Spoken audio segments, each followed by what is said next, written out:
ভোটে কারচুপির অভিযোগ তৃণমূল কংগ্রেসের, যেটা অন্যদিকে নির্বাচন কমিশন সূত্রে বক্তব্য, এটা সার্ভার ক্র্যাশ করে এই অসঙ্গতি, এটা এমন কিছু সিরিয়াস ইস্যু নয়, এটাকে রিজলভ করা যাবে। আপনি কোনটা এন্ডোর্স করছেন? সার্ভার না কমিশন ক্র্যাশ করেছে?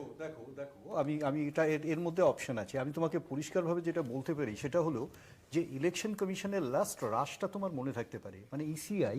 আমরা একটা স্পেকুলেশন করছি 4 তারিখ, 8 তারিখ, 10 তারিখ নাকি তার আগে এইরকম একটি রাশ যখন হচ্ছে, ইলেকশন কমিশন সরাসরি ডিক্লেয়ার করে দিলেন যে এটা ইনফ্যাক্ট এই তোমার ইলেকটোরেট ম্যাপিং থেকে আরম্ভ করে ইলেকশনের কাজগুলো শুরু হয়ে যাবে, এবং সেটা শুরু হয়ে যাবে তার একটা ডেট করে দিলেন 4 থেকে অ্যান্ড অনওয়ার্ড।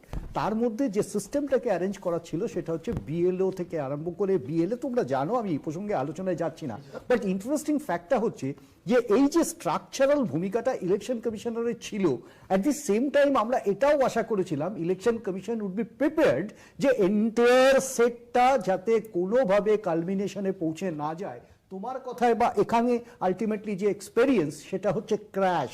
এই ক্র্যাশটা যদি একটা ইম্পর্টেন্ট মুহূর্তে হয়, তুমি একটা জিনিস বোঝো যে একটা প্লেন সার্ভিসে আছে, সাডেনলি সেখানে একটা ক্র্যাশ করে গেল, তার ইনফরমেশন ল্যাপস হয়ে গেল, সেটা সম্ভব কিনা? যদি সেটা হয় তো একটা ব্যাপক অ্যাক্সিডেন্টাল হতে পারে। আমি তোমাকে পরিষ্কারভাবে যেটা বলতে পারি সেটা হচ্ছে ইলেকশন কমিশনের টেকনিক্যাল কিছু ক্র্যাশ হয়ে যাওয়ার সম্ভাবনা থাকা সত্ত্বেও কোথাও তাড়াহুড়ো করা হয়েছে, এটা হতে পারে। দু নম্বর কথা বলি যে আরেকটা ইম্পর্টেন্ট প্রশ্ন, সেটা হলো যে 2002-এ হঠাৎ নামগুলো পাওয়া যাচ্ছে না।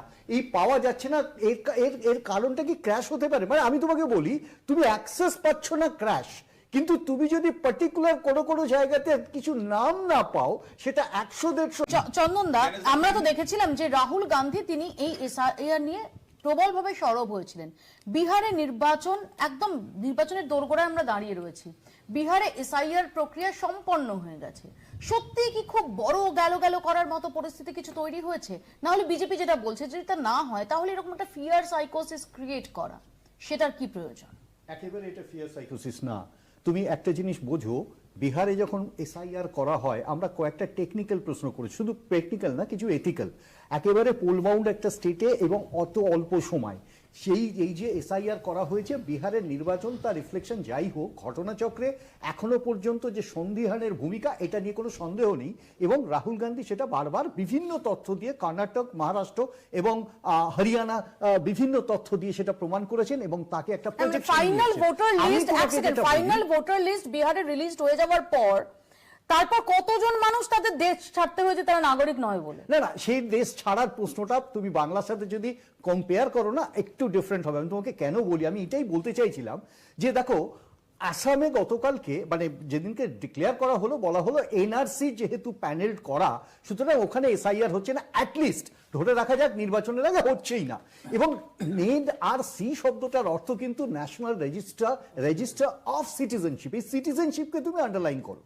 সেকেন্ডারি হচ্ছে এসআইআর যখন বাংলায় হচ্ছে, আমরা কেরালা বা তামিলনাড়ুতে এটা অনুভব করতে পারবো না। তার কারণ বাঙালির সংখ্যা হিন্দু মুসলিম মিলে 17 লক্ষ ডিটেনশন ক্যাম্পে ছিল এই এনআরসির ভূমিকাতে, আমরা দেখেছি সেটা।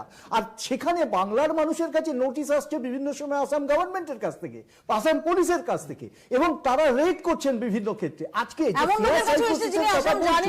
আমি তোমাকে পাশাপাশি ভাবে এটা বলি, আমি জাস্ট এখানে শেষ করি। আমাকে যখন এসআইআর বলা হচ্ছে, তখন বলা হচ্ছে দিস ইজ আ রিভিশন। আমি মেনে নিলাম রিভিশন, ইন্টেন্স রিভিশন। সেটা আমার সিটিজেনশিপকে স্বীকার করে না, এবং সেটা আমার ভোটার রাইটকে স্বীকার করে। বাট এনআরসি যখন সিটিজেন শব্দটাকে ব্যবহার করছে, সেটা how could it be replaced? এটা সাবস্টিটিউট হতে পারে কিভাবে? এটা কিভাবে হতে পারে? আমি